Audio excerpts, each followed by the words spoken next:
ตาถนนในตาถ้าคนบางก็เสียทีผู้หญิงเขาไม่เคยจะถ่ายมาช่างแต่ฉันก็เอาตัวตาไปลังถ้าไม่สบายมาทำไมมองไปอื่นสิพี่ไม่มีขี้อายไม่ตายพี่สายยาวแต่ว่าวันที่เสียแล้วเรือตาแต่เราเรือตาเราที่มาเดินอยู่นั่งก็ว่าทางน้ำเราที่นั่งบนนี้ท่านคอยแอบเรือเลยไม่ว่าถ้าบอกว่าที่ไทยยังไม่พูดไม่ลองพูดดูเรื่องครัวกับใครที่ดูสิมองเอาเรื่องครัวกับคนกับเขาไม่รักกับเราอย่ามองหาทำไมหัวใจไม่รักคนจะอยู่แล้วมองทำไมจะร้ายกว่าว่าอกเข้าใจและเธอกันทุกวันใจกันอยู่กันสิน้องพอบอกพวกเราทุกหาก็ได้ไม่แต่เพื่อนลูกตาแปลกที่สินาเรา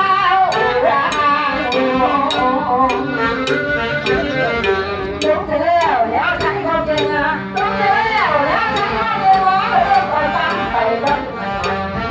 คนละคนมาได้คนทำที่ต้องคนงานเดียวเลยอะไรไปยังเปลี่ยนให้หายเรื่องจะจ้องหัวหัวไปคนจะมีอาหารที่จะรักสายตามองสุดท้ายสายตาเรารักเราจะโดนมองคนนี้มองคนใหม่มองคนนี้มองคนใหม่ไม่จะหูฟังกว่านี้นะหัวหนักมาต่อกันสาวสักคนมาจะได้ฟ้าในอภัยจงทั้งวันว่าวันถึงสายสายไม่มาเยอะสามชายเรื่อ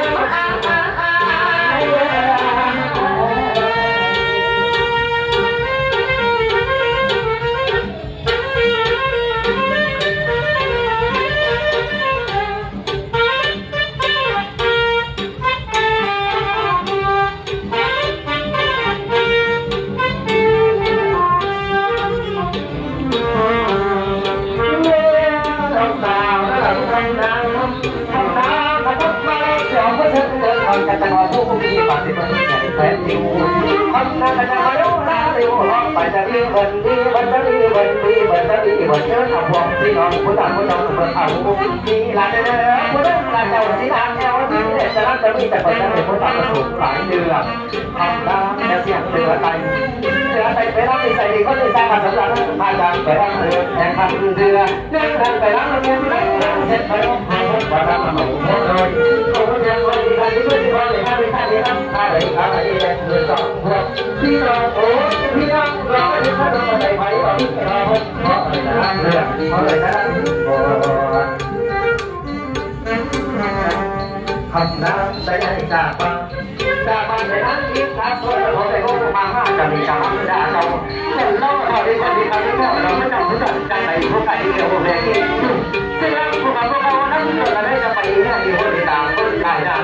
การทำการที่ทำคนจะหาเป็นแล้วอย่างไรการทำเป็นอะไรที่ทำอะไรเรื่องต่างเรื่องจะลองทำการไปน้องที่ทำอะไรแล้วที่ทำอะไรเรื่องเราสองนั้นที่อะไรแต่ละผู้ว่าเราก็ดูให้ผมเห็นเลยนะตั้งแต่เราที่ว่าบนเขาอยู่บนบนนี้ทำยังขนาดที่บ้าเท้าแต่ทำไม่บ้าเท้า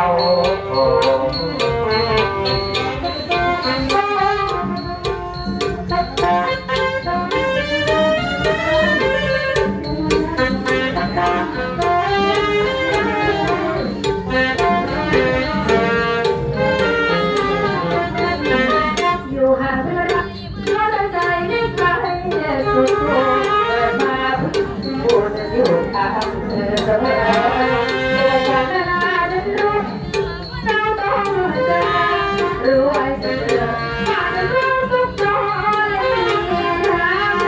หารินพร้อมกันทุกเมื่อตอนเอาทางตัวย้อน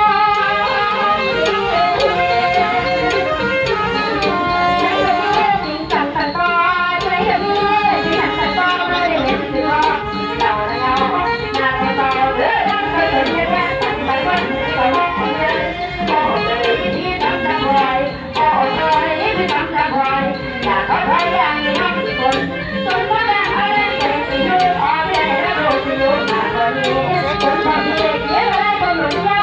มันเสียไปเลยอ่ะ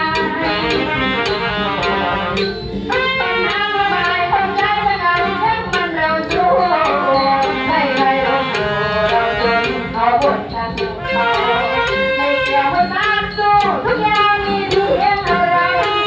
ใจสู้เขาเมื่อไม่ได้ความเราพอตัวแต่จำมันเป็นจะเป็นความใจคนจนแก่ก็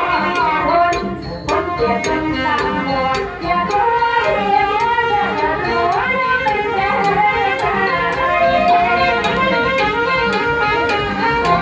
อเป็นใจแต่ที่ใหญ่ขอตุ้ม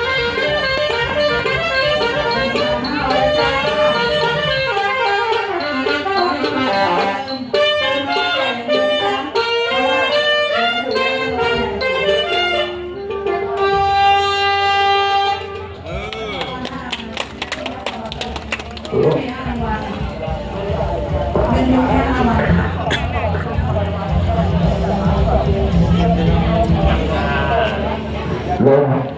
ลงลงเอาคนส่งคนไหนคนส่งว่าเสียงที่เสียใจมาเดี๋ยวขอเชิญในผู้ใหญ่ไก่กำนันเบียร์แล้วก็นายกขึ้นเปิดงานหน่อยครับ